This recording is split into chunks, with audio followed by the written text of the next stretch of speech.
Okay, so algebra naman tayo.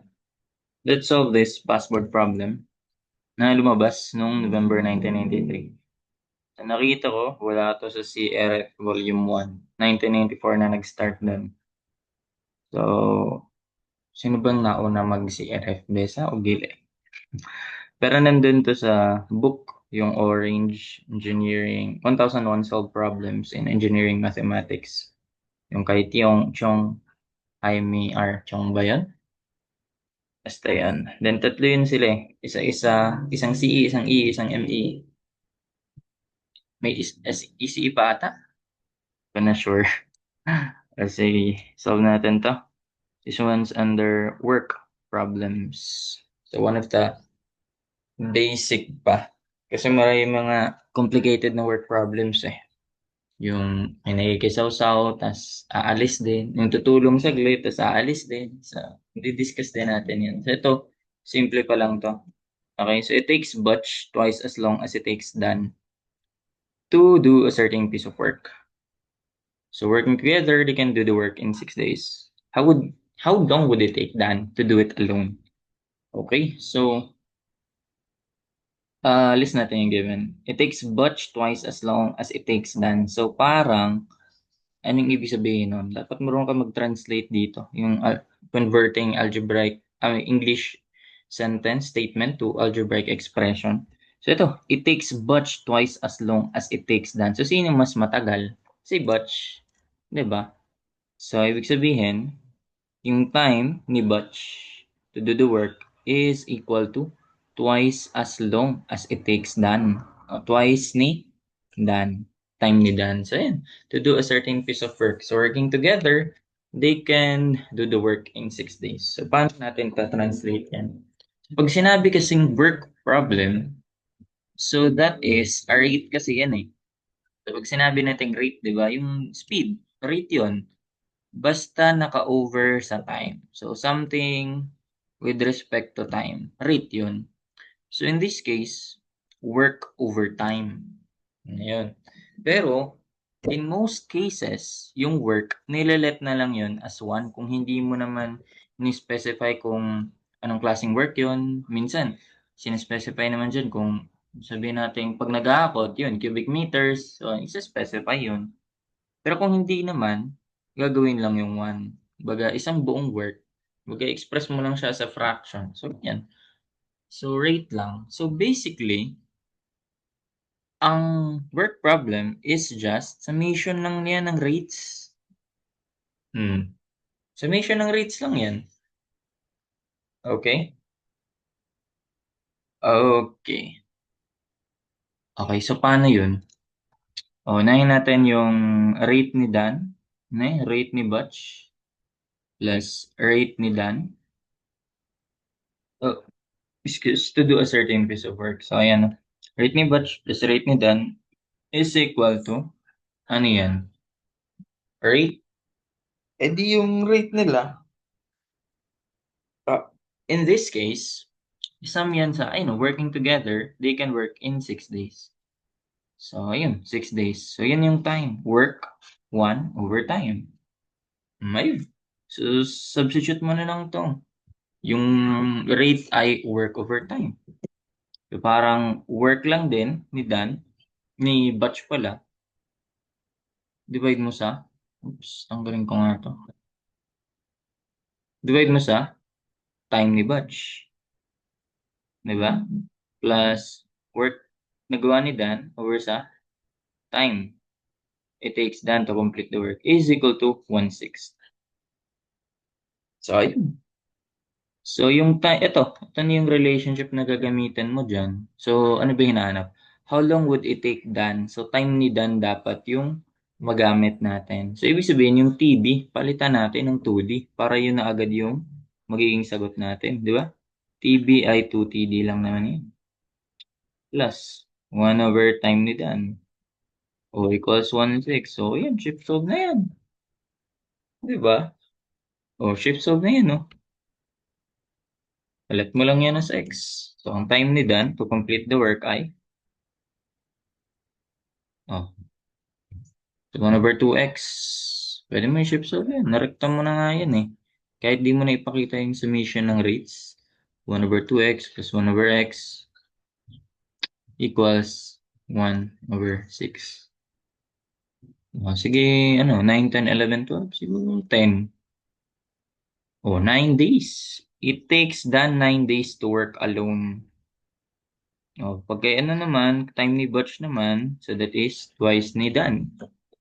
So twice ang time ni Dan, so that will be 18 days. Which makes sense. Kasi twice as much longer si Butch, 18 days. So ayan, dahil napapalabas mo kaya. Ito talaga sa MSTC yung nasa MST talaga yung maraming trap eh. Kasi once na ma-careless ka lang, ayan, nandito yung mapapalabas mo, 9 days kapag kay Dan. Just yun yung tinatanong. How long would they take Dan to do the work alone? Pero kapag si wala pala dito. Sa isang choices kasi merong 18. If ever may choice dyan na letter E, 18 days. So yun naman yung time for, sino yun? Butch naman. To work alone. Time it takes Butch to work alone. So ayun. Pero ito, kapag may sample problem ka na eto, turo ko lang din.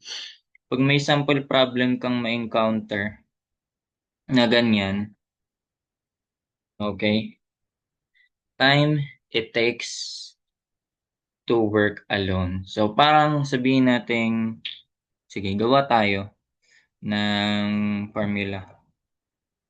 Kumbaga, kapag dalawa lang sila, tapos the time it takes for them working together, so parang gawa ko ng 1/x. So, ito yung sabihin ng rate ng person A. 1/y naman yung rate ng person B. So, 1/t yung total time nila. So, sabihin natin given tong x and y. Okay, given yung x and y. Si t ang hinahanap. Okay, si t ang hinahanap. Or, wag na lang xy. Kasi pag sinabi kasing xy, parang unknown siya, di ba? So, gawin kong a and b na lang. A and b. Kasi pag ganyan, parang constant. Pag nasa first part, A, B, C, D, parang treatment yan lagi. Constant, di ba? Tapos kapag W, X, Y, Z, yun naman yung mga variable. Tapos wag sa gitna, P, Q, R, S, T, mga parameter. Pansin nyo ba yan? Ayun. Sa letters yan. Okay. So, ayun. So, solve natin si T. Ano lang to? Rational equation. Paano mo gagawin yan? Paano mo gagawin? Di pagsamahin mo muna to. Solve mo muna yan. Paano nga ba add ng fraction? Di ba? Kukunin mo muna yung LCD nila, A and B. So AB divided by A is B times 1 is B. Tapos AB divided by B is A times 1 is A. That is equal to 1/t. Pero, si t ang kailangan natin, hindi 1/t. So what we'll do is get the reciprocal. No? Pag kinuha natin reciprocal niyan, t na lang siya. Sa left ko na lang siya isulat. Then, ano nangyari?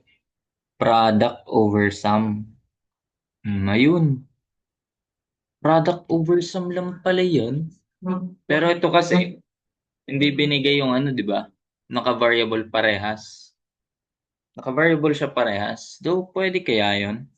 Pwede naman. 2x mo lang. Sige, pakita natin. Pwede naman siya. Basta ganyang klaseng expression. Ah, sige, pwede bang simplify ko ba yan? Sige, sige. Gamitin natin yan. Simplify na lang natin. Huwag natin iagad sa calculus. So, given na may time, palitan ko na to na parang time ni Batch times time ni Dan over A na time ni Batch plus time ni Dan. So, ayun. So, ang hinahanap ay si TB, no? Ay, si TD pala. So, yung TB palitan natin ng 2TD. TB palitan natin ng 2TD. Dalawang TD na pala to. All over TB ay 2TD plus TD. Di ba? Huwag natin i-rekta ano yan, baka magloko yung calcu kapag ganyan eh. Pero pakita lang natin. So, magiging 2TD squared to, di ba? 2TD squared. Pero, wag kong ganonin. Kasi, may fa-factor out kasi sa baba. So, TD. Factor out natin yan. TD. Magiging 2 plus 1.